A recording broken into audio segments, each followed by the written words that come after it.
to forced labor. JG 1. 33. The land once occupied by the tribe of Naphtali, though Mount Venus Joes 20. 7, is fruitful. Especially fertile are the triangular plain of Gennesaret on the NW side of the Sea of Galilee and the Hula region. Moses' blessing directed to Naphtali perhaps alludes to the land inheritance of the tribe. Naphtali is satisfied with the approval and full of the blessing of Jehovah. To take possession of the west and south. The 33. 23 West may also be rendered Sea as FTN or Lake RS, and therefore could denote the Sea of Galilee. And south perhaps designates the southernmost territory of Naphtali bordering on that sea. There is also a possibility that the text, though alluding to the Sea of Galilee, should read the sea and its fish are his possession. NWFTN. From the time of Judges to the exile. In his deathbed prophecy Jacob had referred to Naphtali as a slender hind. G 49. 21 This may have alluded to the tribe's swiftness and skillfulness in warfare, and the history of the tribe appears to bear this out. 10,000 men from Naphtali and Zebulun courageously responded to Barak's call to battle against the well-equipped forces under the command of Sisera and, thereafter, were blessed with victory. Barak himself evidently was of the tribe of Naphtali, as Kadesh in Naphtali was apparently his home. JG 4. 6-15. 5. 18 The tribe of Naphtali also gave support to Judge Gideon in the fight against the Midianites. JG 6. 34, 35. 7. 23, 24. Years later 1,000 chiefs and 37,000 other warriors of the tribe of Naphtali came to Hebron to make David king over all Israel. From as far as Issachar, Zebulun, and Naphtali, food was brought for the feasting done in connection with that event. 1 Ch 12.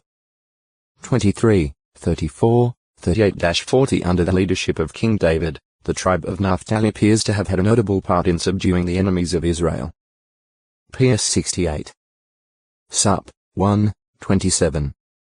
Some decades after the division of the Kingdom of Israel, Naphtali experienced harassment from Syrian King Ben-Hadad I 1 Chi 15. 20. 2 Ch 16. For about 2 centuries later, during Pekah's reign, inhabitants of Naphtali were taken into Assyrian exile by Tiglath-Pileser III. 2 Chi 15. 29 Nearly a century after the overthrow of the northern kingdom, Judean King Josiah Textoi acute Miritra Longo, Nathan 471 sent to arrest him to exclaim, "Never has another man spoken like this." Jo 7. 46. Referred to in visions. In Ezekiel's vision, Naphtali's land assignment lay between Asher and Manasseh as 48. 3, 4. And one of the gates of the city Jehovah himself is there was named after Naphtali. As 48.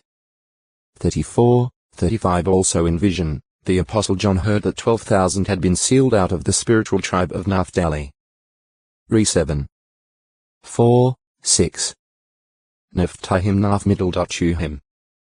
Listed as among the descendants of Mizraim, the son of Ham. GE 10. 6, 13, 14. 1 Ch 1. 11, 12 As with the other names in this list, scholars usually take the apparent plural form to indicate a tribe or people.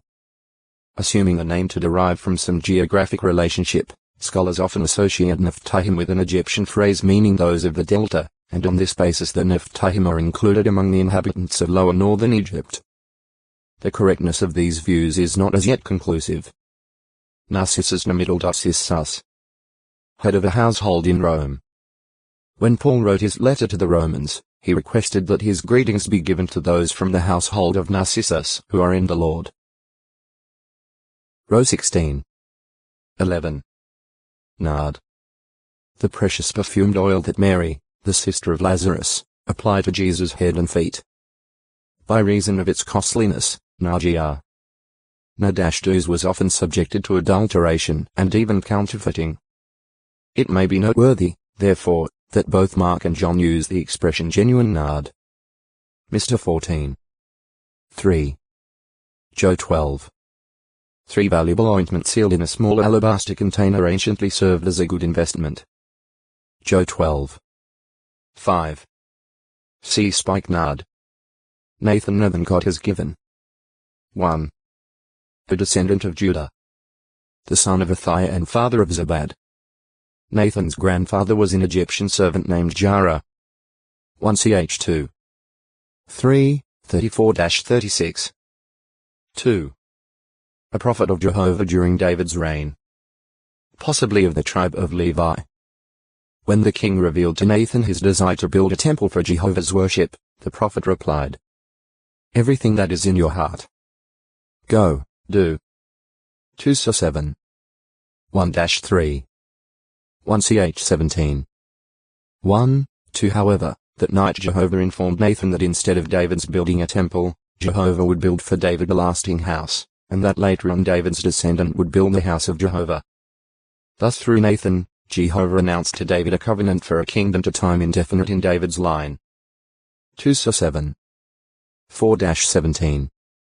1 Ch 17. 3-15.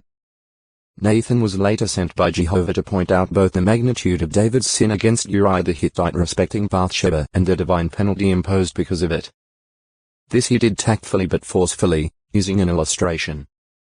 David was thereby maneuvered into expressing, unwittingly and without personal prejudice, his own judgment on such an act. Nathan then informed him, "You yourself are the man," and expressed Jehovah's judgment upon David and his house. 2 12. 1-18. See also PS 51. Sup. In time a second son, named Solomon, was born to David by Bathsheba. This child Jehovah loved. So he sent his prophet Nathan, who, for the sake of Jehovah, named the boy Jedidiah, meaning beloved of Jah. 2 12. 24, 25 During the closing days of David's life when Adonijah attempted to seize the throne, Nathan took appropriate measures to bring the matter to David's attention. Nathan then shared in the anointing and installing of Solomon as king. 1 Chi 5-40. It appears that Nathan, together with Gad, advised David on the proper deployment of musical instruments in connection with the sanctuary. 2 Ch 29. 25 Nathan and Gad were evidently the ones used to record the information contained in the concluding chapters of 1 Samuel and all of 2 Samuel. 1 Ch 29. 29 Among the words of Nathan the prophet were also recorded the affairs of Solomon. 2 Ch 9. 29. This Nathan may have been the father of Azariah and Zabad, both of whom held important positions during the reign of Solomon. Azariah was a princely otextoi acute muritra longo, Nathanael 472, 5. One of the 9 head ones of the exiles encamped at the river Ahava, whom Ezra sent to enlist ministers for the services at the house of God in Jerusalem. Ezra 15-17. 6. A former exile in Babylon, and one of the 13 sons of Binwi who put away their foreign wives in compliance with Ezra's instructions. Ez 10. 10, 11, 38-42, 44. Nathanael na middle dot then a middle dot el from Heb. Meaning God has given. Presumably the name of Bartholomew, hence one of Jesus' 12 apostles. Bartholomew, meaning son of Domai, was a patronymic term, that is, a designation derived from his father.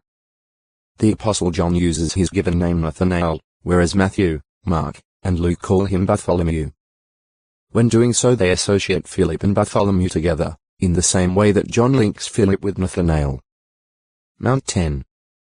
3. Mr. 3. 18. Lu 6. 14. Joe 1. 45, 46 It was not uncommon for persons to be known by more than one name. For example, Simon the son of John also came to be known as Cephas and Peter. Joe 1. 42 Nor was it exceptional for Nathanael to be called Bartholomew, or the son of Domai, as another man was called simply Bartimaeus, or son of Timaeus. Mr. 10. 46 The two names, Nathanael and Bartholomew, are used interchangeably by Christian writers of following centuries. Nathanael was from Cana of Galilee. Joe 21. 2 He began following Jesus early in the Master's ministry. Philip, after responding to Jesus' call, "Be my follower," immediately looked up his friend Nathanael and invited him to come and see the Messiah. Nathanael asked, "Can anything good come out of Nazareth?" But then responded to the invitation. Jesus, seeing him approach, remarked, "See, an Israelite for a certainty, in whom there is no deceit." Nathanael must have been an exceptional man for Jesus to make a statement like that. Because Jesus said this and stated that he saw Nathanael under a fig tree before Philip called him, Nathanael confessed that Jesus was indeed the Son of God. King of Israel. Jesus assured him that he would see things greater than these. Joe 1. 43-51. As one of the 12, Nathanael was in constant attendance throughout Jesus' ministry, being trained for future service. Mount 11. 1. 19. 25-28. 20. 17-19, 24-28. Mr. 4. 10. 11. 11. Joe 6. 48-67. After Jesus' death and resurrection, Nathanael and others of the apostles went back to their fishing, and it was while they were approaching shore in their boat one morning that Jesus called to them. Nathanael, unlike Peter, stayed in the boat until it got to shore, and then, joining the rest for breakfast, he took in the meaningful conversation between Jesus and Peter. Joe 21. 1-23. He was also present with the other apostles when they met together for prayer and on the day of Pentecost. Act 1. 13, 14. 2. 42. Nathan-Melech the king has given. A court official of Judah whose dining room was situated in the porticos of the temple. While taking steps against false worship, King Josiah made the horses that Judean kings had given to the sun cease from entering the house of Jehovah by the dining room of Nathan-Melech. 2 Kai 23. 11. Nations. In the broad and general sense, a nation is made up of people who are more or less related to one another by blood and who have a common language. Such a national group usually occupies a defined geographic territory and is subject to some form of central governmental control. According to the Theological Dictionary of the Old Testament, Hebrew evidences a tendency for Goy to describe a people in terms of its political and territorial affiliation, and so to approximate much more closely to our modern term nation. And people, conversely, always retains a strong emphasis on the element of consanguinity as the basis of union into a people.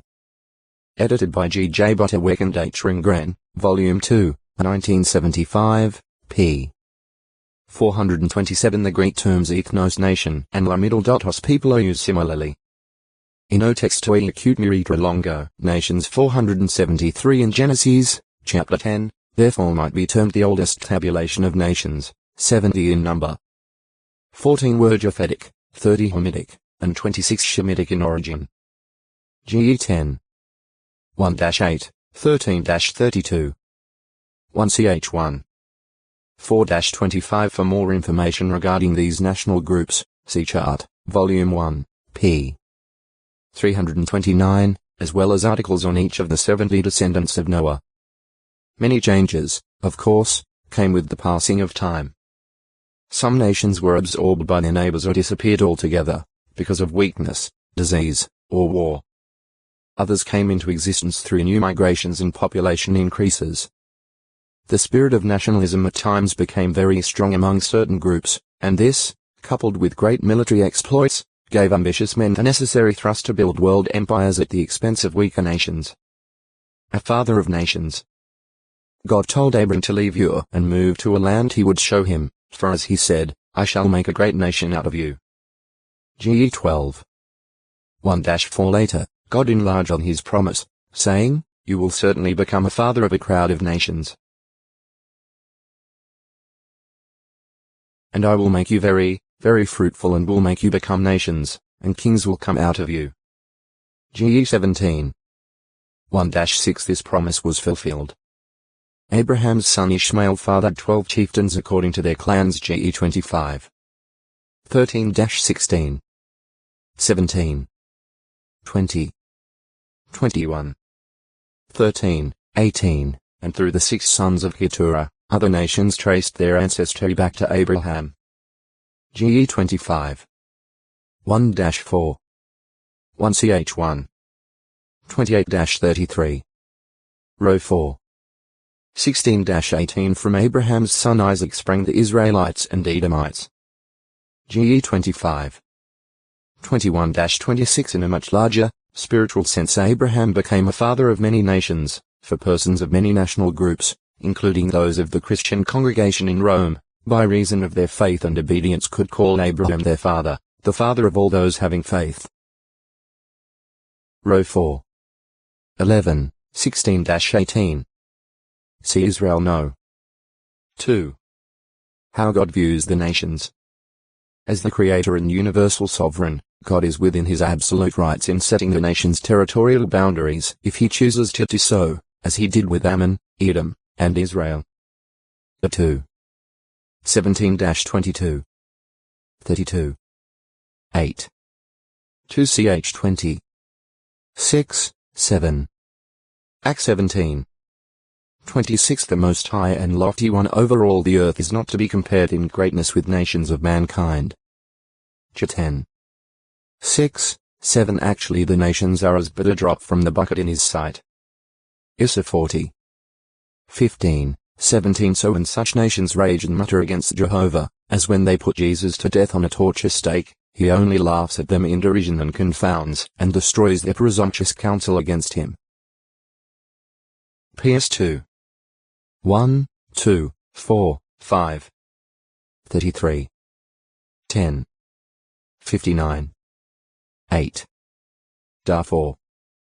32b, 34, 35. Act 4. 24-28. Yet for all of Jehovah's superlative greatness and power, no one can rightly charge him with being unjust in his treatment of national groups.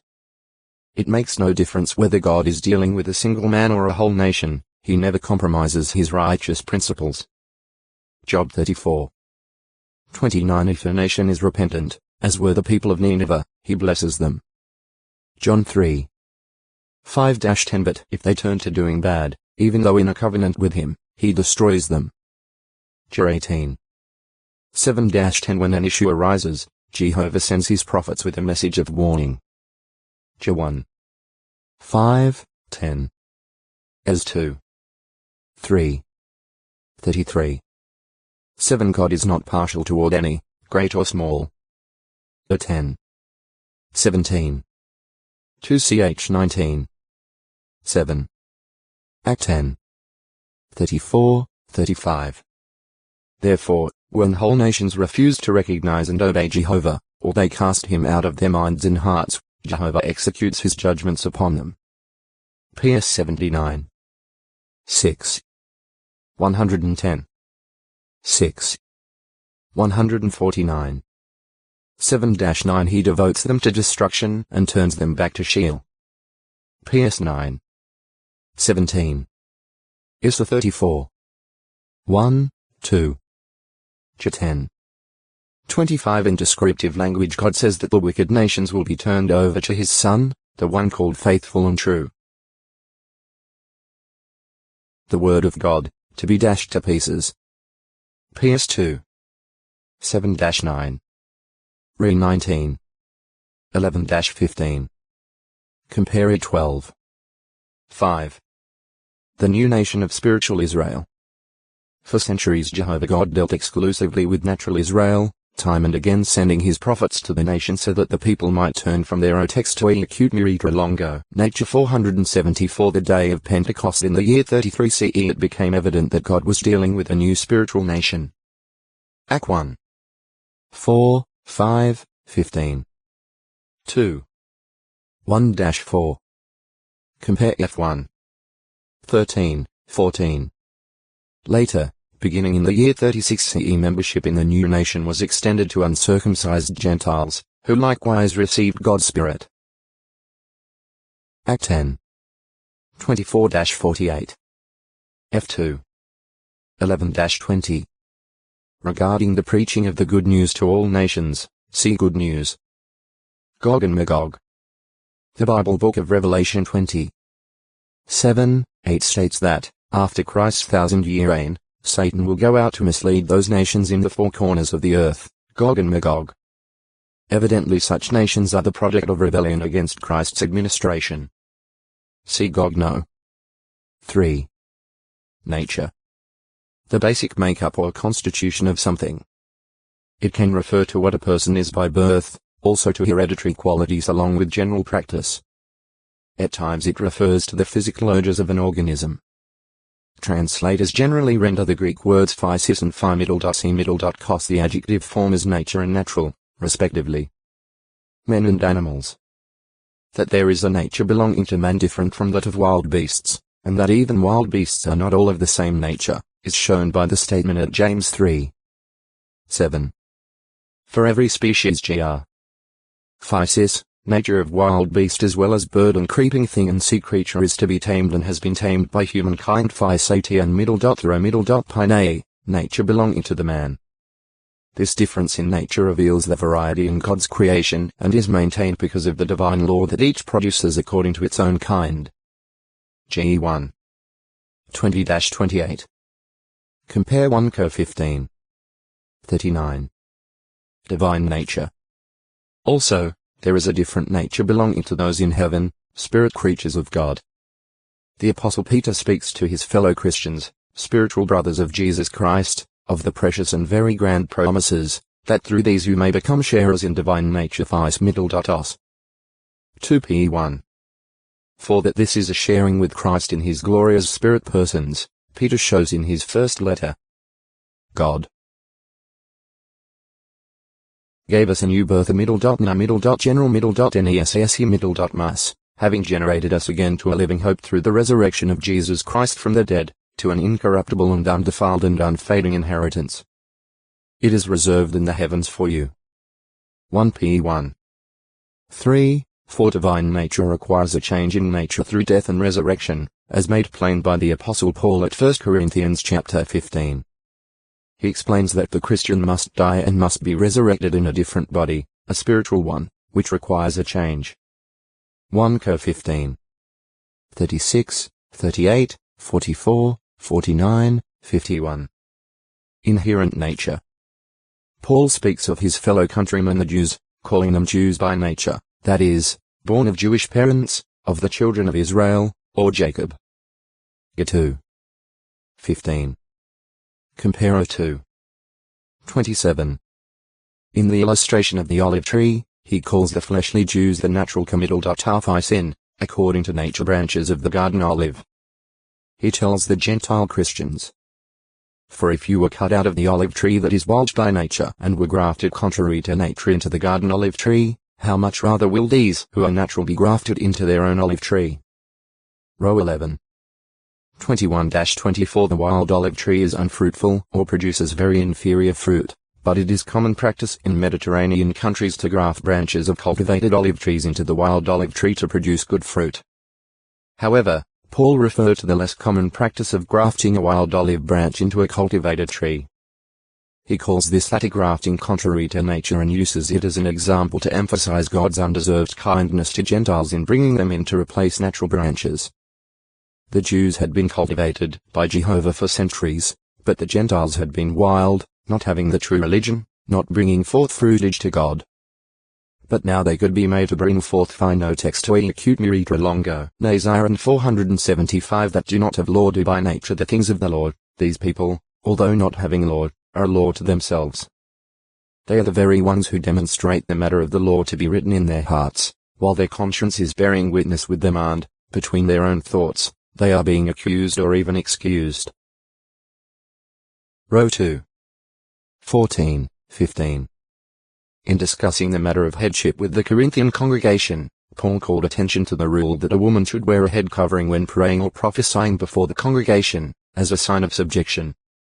In illustration, he says, does not nature itself teach you that if a man has long hair, it is a dishonor to him? But if a woman has long hair, it is a glory to her, because her hair is given her instead of a headdress. 1 Co 11. 14, 15. Paul's reference to nature itself evidently included more than custom, which he mentions in verse 16 in connection with the use of a head covering by women. Hereditary characteristics also likely had a bearing on what Christians in Corinth viewed as natural. Among Europeans such as the Greeks, the hair of women, when left uncut, usually becomes considerably longer than that of man. But this is not true of the straight hair of Orientals and Indians, or of the woolly hair of blacks and Melanesians. In addition to their awareness of hereditary qualities among them, the Christians in Corinth knew that it was the general practice for men to clip their hair to a moderate length. This was common also among Jewish men. So the long uncut hair of Nazirites marked them as men who were not following the general custom. New 6. 5. On the other hand, Jewish women usually wore their hair quite long. Lu 7. 38. Joe 11. 2. And in the Greek city of Corinth, shaving a woman's head, or clipping her hair very short, was a sign of her being a slave, or of her being in disgrace for having been caught in fornication or adultery. 1 Co 11. 6. So, when saying that nature itself taught them, Paul evidently had in mind various factors that would influence their attitude as to what was natural. In saying does not nature itself teach you? Paul was not personifying nature, as though it were a goddess. Rather, God has given man reasoning powers. By observing and reasoning on things as God has made them and the results from using these in various ways, man can learn much as to what is proper. It is really God that teaches, and the man with his mind properly oriented by God's word can view things in their right perspective and relationship, thereby rightly discerning what is natural or unnatural. By this means the individual can have a trained conscience in this respect and can avoid a conscience that is defiled and that approves unnatural things. Row 1. 26, 27. Tit 1. 15. 1 Co 8. 7. Natural use of bodies. It is wrong for men and women to use their bodies in any way that is out of harmony with the functions for which God created them. What is unnatural in that sense is sinful. The scriptures describe the uncleanness and condemnation coming upon those who practice these things. That is why God gave them up to disgraceful sexual appetites, for both their females changed the natural phi-can use of themselves into one contrary to nature. And likewise even the males left the natural use of the female and became violently inflamed in their lust toward one another, males with males, working what is obscene and receiving in themselves the full recompense, which was due for their error. Such persons lower themselves to a beast-like level. Row 1. 26, 27. 2 Pe 2. 12 They go after wrong fleshly things because, like a beast, they lack reasonableness, having no spirituality. Jude 7, 10. Birth. Another Greek word translated natural is gene-cis, literally meaning birth or origin. James speaks of a man looking at his natural face literally, the face of the birth of him in a mirror. O textoi acute miritra longo. Nazareth 476 Frequently Jesus was referred to, in widely scattered places and by all kinds of persons, as the Nazarean. Mr. 1. 23, 24. 10. 46, 47. 14. 66-69. 16. 5, 6. Lu 24. 13-19. Joe 18.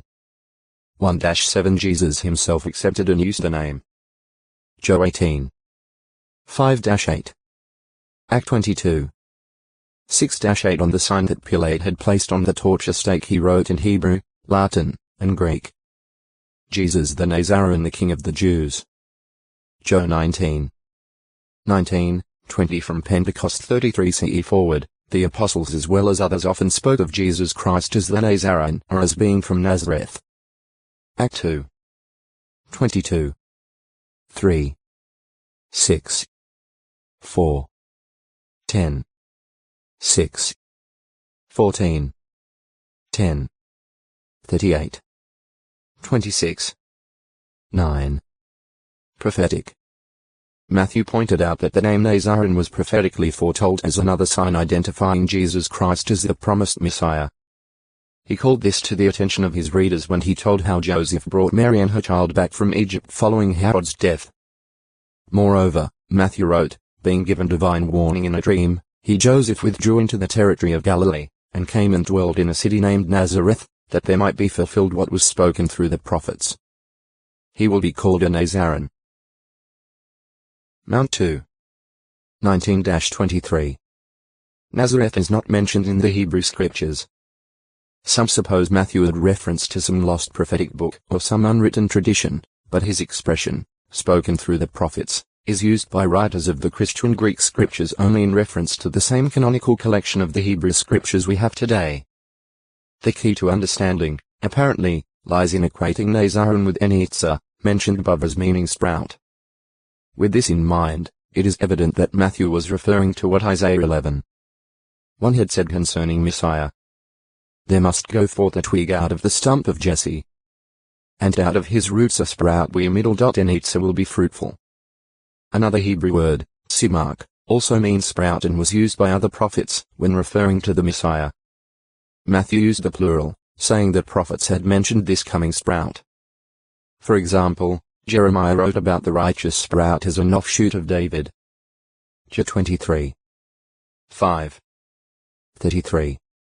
15. Zechariah describes a king-priest whose name is Sprout, a prophecy that could apply only to Jesus the Nazarene, the great spiritual temple builder. Zech 3. 8. 6. 12, 13. Nazareth Nazar Middle.Reeth probably, Sprouton. A city in Lower Galilee where Jesus lived most of his earthly life, along with his half-brothers and half-sisters. Lu 2. 51, 52. Mount 13.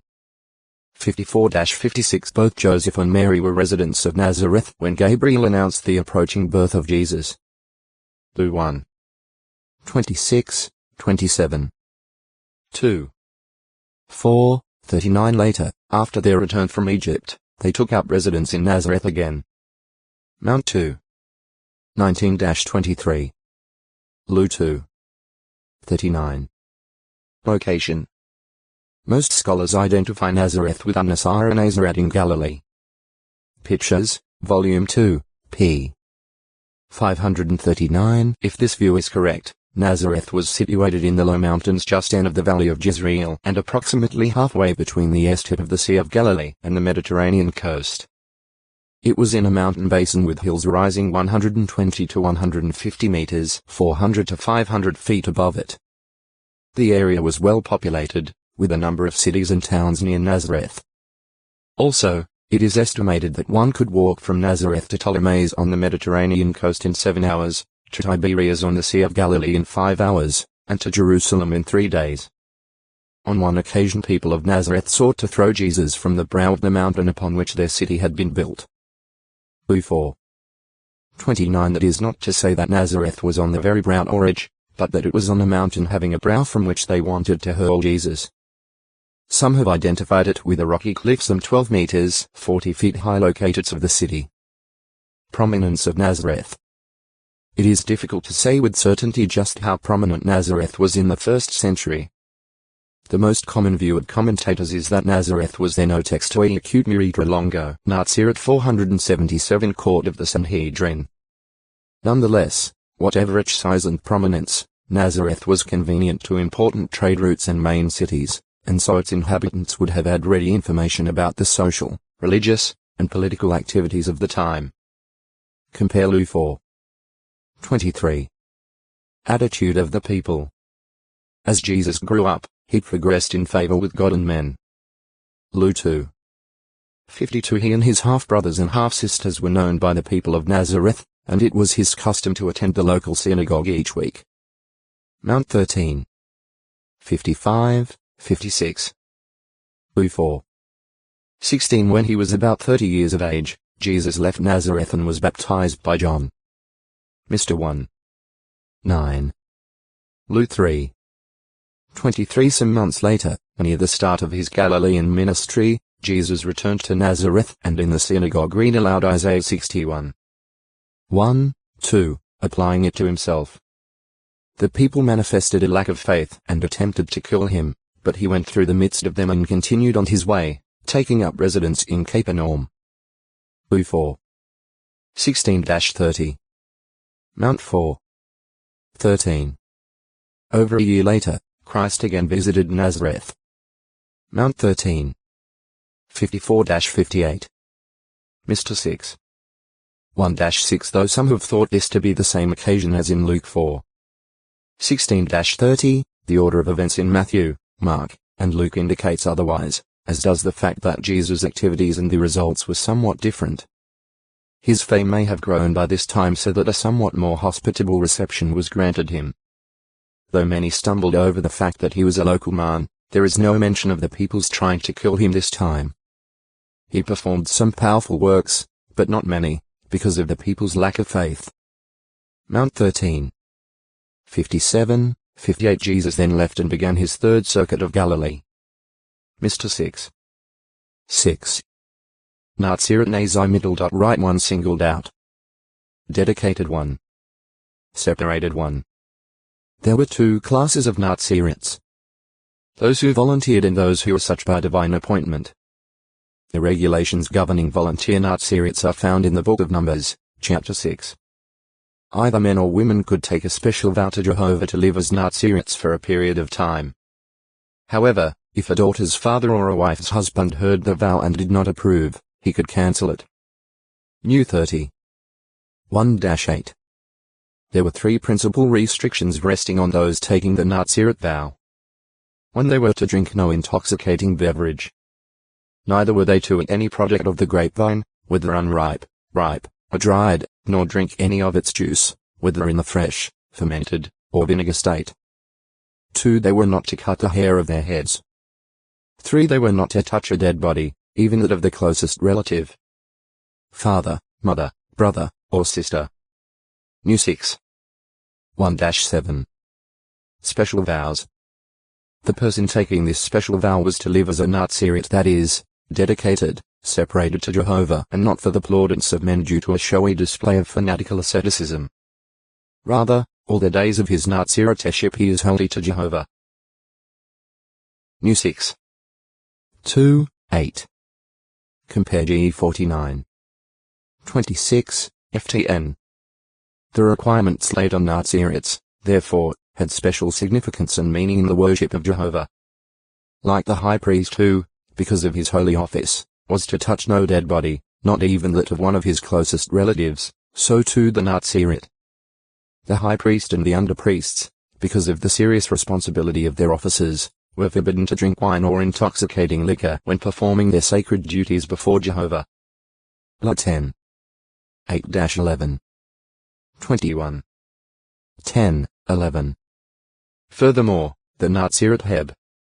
No middle. Ze should prove holy by letting the locks of the hair of his head grow, such serving as a crowning sign by which all could quickly recognize his holy Naziriteship. New 6. 5. The same Hebrew word Nazir was used in regard to the unpruned vines during the sacred Sabbath and Jubilee years. La 25. 5-11. Interesting too is the fact that the gold plate on the front of the turban of the high priest, engraved with the words "Holiness belongs to Jehovah," was called do textui acute miritra longo, near 478, one serving as a sin offering, the other serving as a burnt sacrifice. He was also to present a young ram as a guilt offering. Furthermore, the one having taken the vow of Naziriteship must now begin all over again, counting the days of the vow as stipulated at the start. New 6. 8-12. Requirements at conclusion of vow. When the specified duration of the vow came to an end, the Nazirit presented himself to the priests before the tent of meeting, bringing along the prescribed sacrifices consisting of a young ram for a burnt offering, a female lamb for a sin offering, and a ram for a communion sacrifice. He also was to bring a basket of unfermented unleavened cakes and wafers that were well oiled, together with the proper grain and drink offerings. In addition to these necessary sacrifices, the Nazirit brought such other offerings to the sanctuary as he could afford. New 6. 13-17, 21. Next, the Nazirit had his long hair cut off, and it was placed on the fire under the communion sacrifice. Then portions of the offerings were placed in his hands by the officiating priest and waved by the priest as a wave offering before Jehovah. New 6. 18-20. It appears that in time the Jews made it possible for wealthy individuals to provide the necessary sacrifices, as an act of charity, for persons of little means who desired to take the Nazirate vow. This seemed to be the recognized custom that the Apostle Paul took advantage of upon arriving in Jerusalem at the end of his third tour, to allay the false rumors that Paul had been teaching all the Jews among the nations not to walk in the solemn customs of the Jewish nation. Paul's Christian brothers recommended the following plan. "We have 4 men with a vow upon themselves," they told Paul. "Take these men along and cleanse yourself ceremonially with them and take care of their expenses, that they may have their heads shaved." Act 21. 20-26. As to the length of time that one might be a Nazirite, this was optional with the one making the vow. Jewish tradition, not the Bible, said it could not be less than 30 days, for it was thought that anything less than that degraded the solemnity of the vow, making it commonplace. Lifetime Nazirites. In the case of those appointed as Nazirites by Jehovah for life, being singled out by him for special service, they took no vows and were not bound by a limited period of time, the days of which were recalculated from the beginning if the vow was broken before being completed. For these reasons Jehovah's commandments for them differed somewhat from his requirements for voluntary Nazirites. Samson was such a God-appointed lifetime Nazirite, having been divinely appointed to be such before his conception. Even with his mother it was not a discretionary matter. Because her son would be a Nazirite, she was commanded by the angel to observe special regulations. Not to drink wine or intoxicating liquor or to eat anything unclean during her pregnancy. JG 13. 2-14. 16. 17. Regarding Samson, the regulation was that no razor should come upon his head. JG 13. 5. However, no prohibition was placed on his touching dead bodies. Hence, Samson's killing a lion, or his slaying 30 Philistines and then stripping the corpses of their garments, did not profane his Naziriteship. On still another occasion, with God's approval, he killed 1,000 of the enemy with the jawbone of a male ass. 1 heap, 2 heaps. JG 14. 6, 19. 15. 14-16. In Samuel's case it was his mother, Hannah, who made a vow, setting apart her yet unconceived child for Jehovah's service as a Nazirite. To God she said in prayer, "If you will without fail give to your slave girl a male offspring, I will give him to Jehovah all the days of his life, and he shall drink no wine nor strong drink." 1 Chiwan. 11. LXX, and no razor will come upon his head. 1 Sawan. 9-11, 22, 28. John the Baptist was to drink no wine, and strong otex to acute muritra longo. Nepo 479 linked with modern Kavala. This city occupies a rocky promontory at the head of the Gulf of Kavala. Its harbour is situated on the western side, and Kavala itself lies about 15 kilometers 9.5 miles of the ruins of Philippi. Latin inscriptions indicate the city's dependence on Philippi in Roman times, and portions of an aqueduct there appear to be of Roman construction. The Roman-built Egnatian Way connected Neapolis and Philippi and ran westward all the way to Durazzo de Aracis on the Adriatic Sea. It was at Neapolis that the Apostle Paul first entered Europe in response to the call to step over into Macedonia. From there he went to Philippi, this possibly taking him 3 or 4 hours as he crossed the mountain range between the two cities. Act 16. 9-11. About 6 years later Paul doubtless passed through Neapolis again. Act 20. 6. Neariani Ria boy young man of Jah. 1. A Simeonite, son of Ishi. Neariah and his 3 brothers headed a force of 500 men that defeated the Amalekites at Mount Seir and thereafter continued to dwell there. 1 Ch 4. 42, 43. 2. Son of Shemaiah, father of Elione, Hizkiah, and Azrikam, and descendant of David. 1 Ch 3. 1, 22, 23. Nebai possibly from a root meaning thrive. Bear fruit. One of the heads of the people who is descendant, if not he himself, attested by seal the trustworthy arrangement of Nehemiah's day. Ne 9. 38. 10. 1, 14, 19. Nebaioth Eni Middle.Baioth. The firstborn of Ishmael's 12 sons and founder of one of the prominent Arabian tribes. GE 25. 13-16. 1 ch1. 29-31 Nebaioth sister Mahalath